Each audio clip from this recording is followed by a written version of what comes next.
जय जगन्नाथ पिलामाने समस्त को स्वागत। आज तुम मानक हॉलिडे होमवर्क रो भाषा विषय प्रश्न उत्तर गुड़िक आलोचना करने। एक नंबर गच्छ कहानी कविताटी को उपयुक्त स्वर रे आवृत्ति कर और कविता रे थिबा आपत्ति, सोचना, दुख, धरणी, ईर्षा और उपकार शब्द को नहीं वाक्य गठन कर खाता रे लेख। तो तुम मानकर नुआ बही गच्छ कहानी प्रथम कविताटी अच्छी ना नहीं, तो से कविताटी को कौन करिया प्रथम सुंदर भाव में पढ़िबा हला आवृत्ति करिबा, तापरे एई शब्द गुडी को लेकी वाक्य गठन करिबा हला। तो ये होची गच्छ कहानी तुम मानकर प्रथम कविताटी हला, जहार कवि होचंदी डॉक्टर रामचंद्र नायक। तो प्रथम एई कविताटी को आवृत्ति करिबा।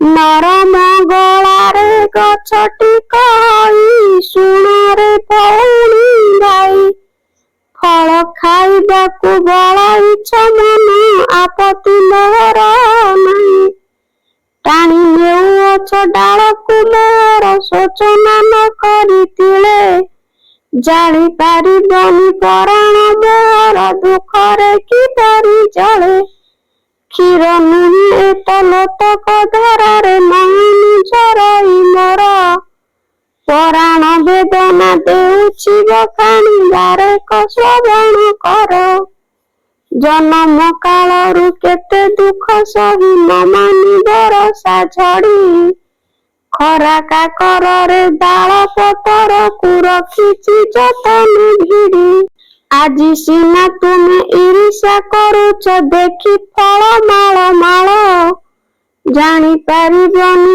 ए रूप मोहर केते साधनार फल, सानरु होइली बड़ परिजंत करम पथर धारे, करम को मूल मंतर करुण पर उपकार करे, चेर मूल ठारू डाल पतर रे फूल फल आदि करी, छाई रे आसरा देइछि सबुकु बकल हृदय चिरी, अंतर फेड़ीण कहूछि तुमकु करनी आकुल मते, तुमरी सेवारे रहिछि मुनिति खारे खाइब जेते, मो फल खाई कि मोहरी आगरे शपथ करे रही, ए सारा जीवन करम पथरे हेला न करिब केही, जगत हितरे गछ लगाइब सबु जीना जीव भरी,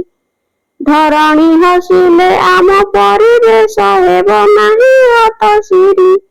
तो पिला माने एमे कोन कले आमे कविताटी को संपूर्ण भाव में आवृत्ति कले, तो एथिरे जो देइछि शब्द गुड़िक ताको लेकी वाक्य गठन करिबा। तो शब्द गुड़िक होछि पिला माने मन रख आपत्ति, सोचना, दुख, धरणी, ईर्षा और उपकार हला। ए शब्द गुड़िक लेकी हमें वाक्य गठन करिबा। प्रथमे आपत्ति, अन्यर भल काम रे आपत्ति करिबा अनुचित। सोचना, जंगल नष्ट हेबा फल पृथ्वीर अवस्था अति शोचना हो पड़ी। 3 नंबर दुख, परर दुख देखी जे साहाय्य करे से ही प्रकृत मनुष। नेक्स्ट धरणी, वर्षा ऋतु रे धरणी सबुज श्यामल देखा जाए।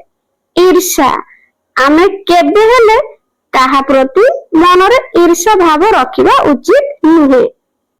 2 नंबर क्वेश्चन, निज आख पाखरे 5 जन को भेट, से माने टीवी, रेडियो किंबा मोबाइल ले पिला मानक पाई उपयोगी केउ केउ कार्यक्रम देखंती पचारी लेख। तो पिला माने तुम आख पाखरे 5 जन बंधु को हला, तो तुमे कोन करिवो भेटिबो हला। तो 5 जन को भेटिबो, से माने टीवी और रेडियो रे हला किंबा मोबाइल ले पिला मानक उपयोगी पाई, तो पिला मानक दरकार पाई कौन सब कार्यक्रम देखती, तो से सब पचारि के देखिबा। तो प्रथमे 1 नंबर रे जेतु 5 जन को कहिछि भेटिया पाई, प्रथमे सुमित मोबाइल में ज्ञान विज्ञान संबंधी वीडियो देखे। तो सुमित कहला जे मु कोन मोबाइल में ज्ञान विज्ञान संबंधी वीडियो देखे। 2 नंबर रे प्रिया हला, ଟିଭିରେ କୁଇଜ ପ୍ରତିଯୋଗିତା ଏବଂ କାର୍ଟୁନ ଦେଖିବାକୁ ଭଲ ପାଏ ବୋଲି ପ୍ରିୟା କହିଲା। ତାପରେ ରାହୁଲ ରେଡିଓରେ ଦେଶ ବିଦେଶର ସମ୍ବାଦ ଓ ଗୀତ ଶୁଣେ। ତ ରାହୁଲ କହିଲା କଣ ନା ରେଡିଓରେ ସେ ତାର ଦେଶ ବିଦେଶର ସମ୍ବାଦ ଆଉ ଗୀତ ଶୁଣେ।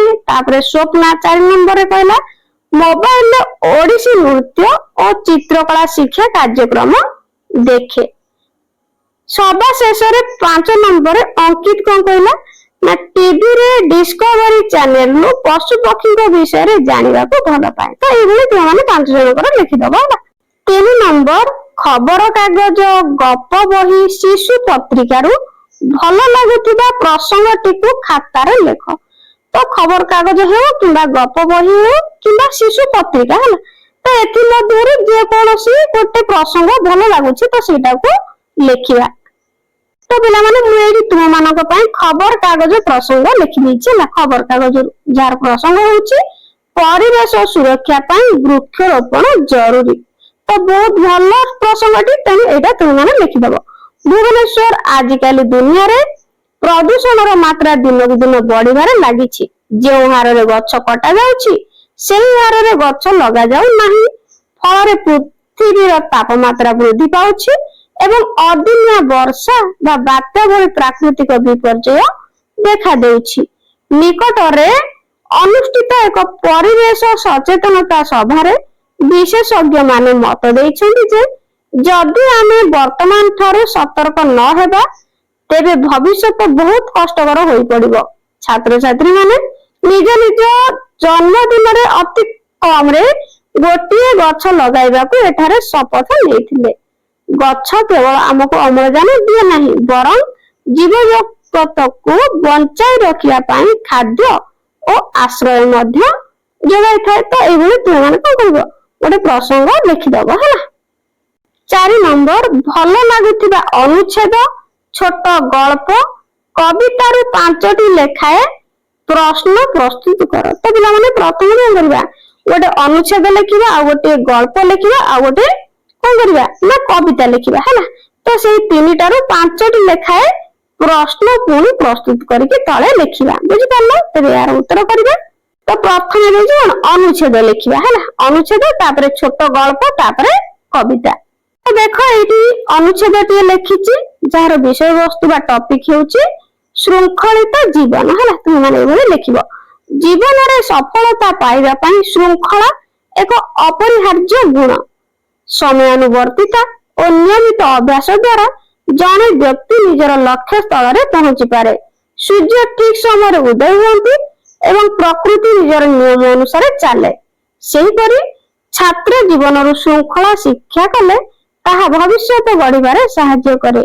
ଯେଉଁ ଜାତି ବା ବ୍ୟକ୍ତି ଶୃଙ୍ଖଳିତ ସେମାନେ ସବୁବେଳେ ଉନ୍ନତିର ଶିଖରରେ ରୁହନ୍ତି। ତେବେ ଏଇ ଅନୁଚ୍ଛେଦଟି ଲେଖିଲେ ତାପରେ କଣ କରିବା, ସେଇ ଟପିକକୁ ଆଧାର କରି କଣ 5ଟି ପ୍ରଶ୍ନ ନିର୍ମାଣ କରିବା ହେଲା। ତ ଦେଖ ପ୍ରଶ୍ନ ନମ୍ବର 1, ସଫଳତା ପାଇଁ କେଉଁ ଗୁଣଟି ଅପରିହାର୍ଯ୍ୟ? ପ୍ରଶ୍ନ ନମ୍ବର 2, ଜଣେ ବ୍ୟକ୍ତି ନିଜର ଲକ୍ଷ୍ୟ ସ୍ଥଳରେ ପହଞ୍ଚି ପାରିବ ହେଲା, କିପରି ପହଞ୍ଚି ପାରିବ? 3 ନମ୍ବର ପଏଣ୍ଟ, ପ୍ରକୃତିରୁ ଆମେ କିପରି ଶୃଙ୍ଖଳାର ଶିକ୍ଷା ପାଉ? 4 ନମ୍ବର ପ୍ରଶ୍ନ, ଛାତ୍ର ଜୀବନରେ ଶୃଙ୍ଖଳାର ଗୁରୁତ୍ୱ କଣ? ତାପରେ 5 ନମ୍ବର ପ୍ରଶ୍ନ, କେଉଁମାନେ ସବୁବେଳେ ଉନ୍ନତିର ଶିଖରରେ ରୁହନ୍ତି ହେଲା। ତ ଏଇଭଳି 5ଟି ପ୍ରଶ୍ନ କଣ କରିବ, ଅନୁଚ୍ଛେଦକୁ ବେଶ କରି 5ଟି ପ୍ରଶ୍ନ ଲେଖିବା ହେଲା। ଅନୁଚ୍ଛେଦ ଲେଖିଲେ ତାପରେ ଛୋଟ ଗଳ୍ପଟିଏ ଲେଖିବା, ପୁଣି ସେଠୁ 5ଟି ପ୍ରଶ୍ନ ବାହାର କରିବା।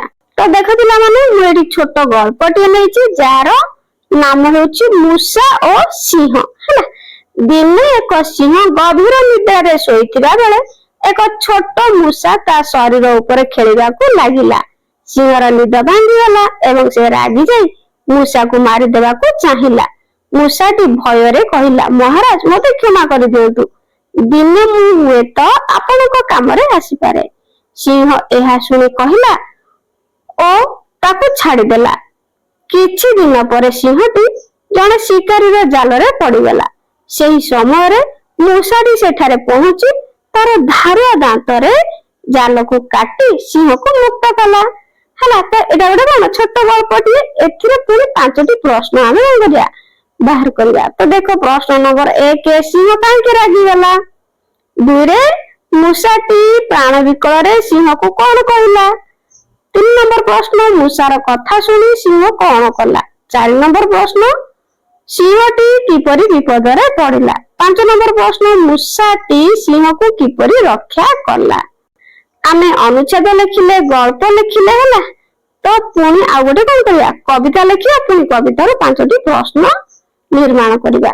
तो देखो एठी गोटे कविता लिखिची कवितार नाम होची आम ओडिशा हला। तुम माने भी एंती ऊपर लिख दबो सुंदर आम ओडिशा राज्य प्रकृतिर अपूर्व दान चिलिका हृदयर नील लहरी गाए तोरा सुख गान घंच बणरे पक्षी काकली नदी नाल भरा पानी एई माटी रे जन्म आमर धन्य आमे अभिमानी। तो एई कविता को आधार करी 5टी प्रश्न लिखिया। प्रश्न नंबर 1 कवितार ओडिशा को किपरि वर्णना करा जायछि। प्रश्न नंबर 2 काहार नील लहरी सुखर गान गाए। प्रश्न नंबर 3 घंच बणर परिवेश किपरि। प्रश्न नंबर 4 केउ माटी रे जन्म होइथारु आमे निजको धन्य मने करू। प्रश्न नंबर 5 एही कवितारु प्रकृतिर केउ केउ विभव विषय रे जଣା पडुछि। तो पिला माने ये थिला तुम मानकर भाषा रो हॉलिडे होमवर्क रो क्वेश्चन गुड होला। तो परवर्ती वीडियो रे इंग्लिश मैथ साइंस इत्यादि ले आसीबी होला। तो चैनल ले नया थिले चैनल को लाइक शेयर और सब्सक्राइब करिया पय जमारो भूलिबनी होला। तो मो वीडियो टी केउठु सब देखुछ तो जिल्ला रो नाम मते कोन कमेंट रे जणेबे होला। मु तुम मानक पई केंद्रापड़ारू होला वीडियो बनाउची।